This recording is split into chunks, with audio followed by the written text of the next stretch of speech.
ক্যালসিয়ামের কথা মাথায় এলে সবারই এক কথাই মনে হয় হাড়ের সমস্যা, হাঁটুর যন্ত্রণা ইত্যাদি। কিন্তু আপনারা কি জানেন হাড়ের স্বাস্থ্য রক্ষার পাশাপাশি এই ক্যালসিয়াম আরও কয়েকটি গুরুত্বপূর্ণ কাজ করে। ক্যালসিয়াম হাড়ের গঠন মজবুত তো করেই, এর পাশাপাশি ক্যালসিয়ামের কয়েকটি গুরুত্বপূর্ণ কাজ হলো নার্ভের সংকেত পাঠানো, পেশির কাজকে সঠিকভাবে পরিচালনা করা, হরমোন নিঃসরণে সাহায্য করা, রক্তনালীকে ঠিকঠাক কাজ করানো, রক্ত জমাট বাঁধা এবং হার্টকেও সঠিকভাবে পরিচালনা করতে সাহায্য করে ক্যালসিয়াম। এছাড়াও দাঁতের গঠন ও দাঁতকে সুরক্ষা করাও ক্যালসিয়ামের অন্যতম প্রধান একটি কাজ। বন্ধুরা, তবে একথা সত্যি যে ক্যালসিয়ামের ঘাটতি মানুষের জীবনকে কিন্তু পঙ্গু করে দেয়।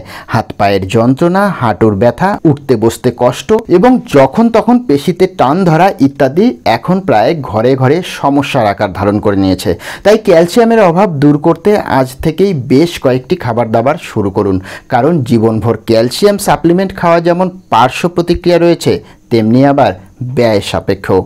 আমরা আজ বড়দের ঠাকুমার ঝুলিতে কয়েকটি সাধারণ খাবার দাবারের নাম বলবো, যা আপনার চোখের সামনেও রয়েছে এবং অতি সহজলভ্য।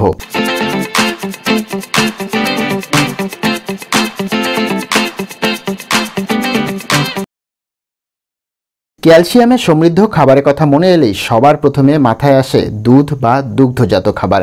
হ্যাঁ, এটা ঠিক যে দুধ অত্যন্ত পুষ্টিকর এবং ক্যালসিয়াম সমৃদ্ধ খাবার। তাই ক্যালসিয়ামের অভাব দূর করতে দুধ যদি আপনার সহ্য হয় তাহলে আপনি দুধ, দই, ছানা, পনির ইত্যাদি খেতেই পারেন। এবার আসি, আজকাল অনেকেই ভেগান ডায়েট ফলো করেন। তারা মাছ, মাংস সহ সমস্ত আমিষ খাবার তো বটেই, প্রাণীজ সব খাবারই বর্জন করেছেন। তাই ভেগানরা দুধ এবং দুগ্ধজাত সমস্ত খাবার দাবারই ব্রাত্যের তালিকায় রেখেছেন। এবার প্রশ্ন হচ্ছে, ভেগানরা তাহলে ক্যালসিয়ামের অভাব দূর করতে কি কি খাবার দাবার গ্রহণ করবেন? এখানেও আপনার চিন্তা করার কোনো কারণ নেই, কারণ আমাদের হাতের কাছেই এমন অনেক খাবার রয়েছে যা অত্যন্ত ক্যালসিয়াম সমৃদ্ধ। ভেগানরা সহ আমরা সবাই এই খাবার দাবারগুলো অনায়াসেই খেতে পারি। প্রথমেই আসি সয়াবিনের কথায়। এই সয়াবিন অত্যন্ত ক্যালসিয়াম সমৃদ্ধ পুষ্টিকর একটি খাবার। সয়াবিনে রয়েছে প্রচুর পরিমাণে প্রাকৃতিক প্রোটিন, ভিটামিন এবং খনিজ। তাই বয়সকালে হাড়ের সমস্যা থেকে দূরে থাকতে আজ থেকে নিয়মিত সয়াবিন খান। এছাড়াও সয়াবিন থেকে তৈরি সয়া মিল্ক বা টোফুও আপনি খেতে পারেন। প্রায় সব ধরনের ডালেই প্রচুর ক্যালসিয়াম রয়েছে। মুগ, মসুর, মটর, ছোলা এই ধরনের ডাল হাড়ের স্বাস্থ্য ভালো রাখতে সাহায্য করে। এই ডালগুলি যেমন ক্যালসিয়াম সমৃদ্ধ, তেমনি রয়েছে প্রচুর পরিমাণে প্রোটিন। এছাড়াও ফাইবার সমৃদ্ধ বলে হজমেও সাহায্য করে। ওজন নিয়ন্ত্রণের পাশাপাশি হাড়ের স্বাস্থ্য ভালো রাখে এই ডাল। পালং শাকে রয়েছে প্রচুর পরিমাণে ক্যালসিয়াম। 100 গ্রাম পালং শাকে ক্যালসিয়াম পাওয়া যায় 99 মিলিগ্রাম। এছাড়াও পালং শাকে রয়েছে ভিটামিন সি। তাই পালং শাক খেলে আপনার হাড়ের স্বাস্থ্য ভালো থাকবে। পালং শাকের পাশাপাশি সর্ষে এবং নোটের শাকেও প্রচুর পরিমাণে ক্যালসিয়াম রয়েছে। তাই অত্যন্ত সহজলভ্য এবং হাতের কাছে সহজেই পাওয়া যায় এই 3টি শাক আপনার ক্যালসিয়ামের সমস্যা দূর করতে সাহায্য করবে। বিগত 5 বছরে যে খাবারটি সব থেকে তাড়াতাড়ি জনপ্রিয়তার শীর্ষে উঠে এসেছে তা হলো ব্রোকলি।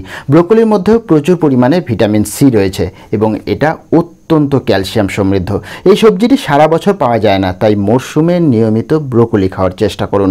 ব্রোকলির পাশাপাশি ঢ্যাঁড়সেও প্রচুর পরিমাণে ক্যালসিয়াম পাওয়া যায়। হাড়ের সমস্যা দূর করতে এবং ক্যালসিয়ামের অভাব মেটাতে ঢ্যাঁড়স খেতে পারেন। আমন্ড, আখরোট তো বটেই, এমনকি চীনা বাদামেও প্রচুর পরিমাণে ক্যালসিয়াম রয়েছে। শুধু ক্যালসিয়ামই নয়, বাদামে ম্যাগনেসিয়াম এবং ফসফরাস রয়েছে প্রচুর পরিমাণে, যা আমাদের ক্যালসিয়াম শোষণে সাহায্য করে। এই প্রসঙ্গে বলে রাখা ভালো, 1 কাপ আমন্ডে 246 মিলিগ্রাম ক্যালসিয়াম থাকে। ফলের মধ্যে কলা এবং কমলা লেবু খেতে পারেন। কলার মধ্যে প্রচুর পরিমাণে ক্যালসিয়াম পাওয়া যায়, আর কমলা লেবু হচ্ছে ভিটামিন সির ভান্ডার। কমলা লেবুর মধ্যে যেমন প্রচুর ক্যালসিয়াম পাওয়া যায়, তেমনি এই ফল ক্যালসিয়াম শোষণেও সাহায্য করে। তাই মরশুমে পারলে রোজ অন্তত 1টা করে কমলা লেবু খান। একটি গোটা লেবুতে প্রায় 65 মিলিগ্রাম ক্যালসিয়াম পাওয়া যায়। কমলা লেবু না পেলে মোসাম্বি বা পাতি লেবুও খেতে পারেন। পরিশেষে বলতে হয়, শুধু আলোচ্য খাবারগুলি খেলেই হবে না, বেশ কিছু খাবারও আপনাকে কমিয়ে ফেলতে হবে। অত্যাধিক লবণ, কোল্ড ড্রিঙ্কস বা নরম পানীয়, চা, কফি ইত্যাদি সহ অত্যাধিক মদ্যপান এবং ধূমপানও আমাদের হাড়ের মারাত্মক ক্ষতি করে। তাই এই খাবারগুলো থেকে দূরে থাকার চেষ্টা করুন।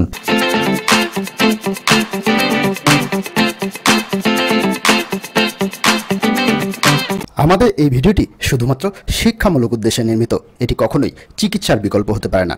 কোনো রোগের সম্মুখীন হলে চিকিৎসকের শরণাপন্ন হওয়াই ভালো।